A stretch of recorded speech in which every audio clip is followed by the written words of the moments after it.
ruled not from a throne, but from correspondence.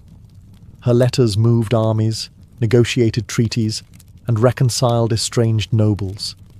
Kings and bishops still sought her counsel, knowing that age had not dulled her instincts. Chroniclers called her a woman whose heart was never conquered, though she had spent her entire life surrounded by men who tried. Yet the whispers never ceased.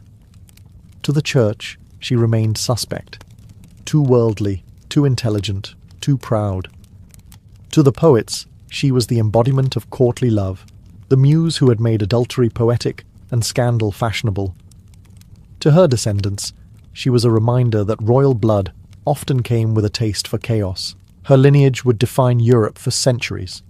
Through her sons and daughters, she became the ancestor of kings of England, France, and Castile. The great wars that would later tear these kingdoms apart, including the 100 Years' War, could trace their roots back to her dynastic web.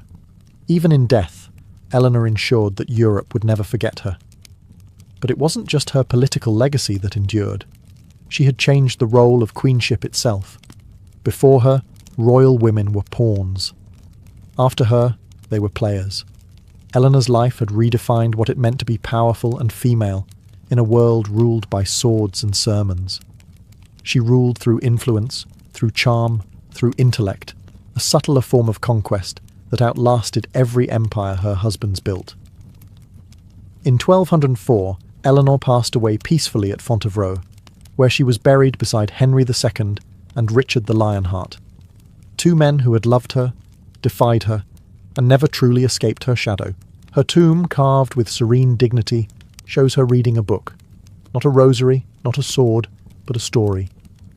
Fitting, perhaps, for the woman who spent her life rewriting the script of power, scandal, and survival. Long after Eleanor of Aquitaine was laid to rest at Fontevraud Abbey, the French court she had once dazzled continued to live in her shadow. Her name became shorthand for everything that made the 12th century glitter and rot at once. The dangerous mix of passion, politics, and pride that no priest could ever quite cleanse from the kingdom's conscience. In Paris, troubadours still sang of queens who loved too boldly and knights who fell too far. But everyone knew the songs traced their origins to Eleanor's own salons, the courts of love she once held in Poitiers, where noble women judged cases of infidelity with the gravity of bishops and the humour of sinners. Those tales of romantic lore became the foundation of chivalry, yet they were born from gossip and scandal. The irony was deliciously medieval. Her descendants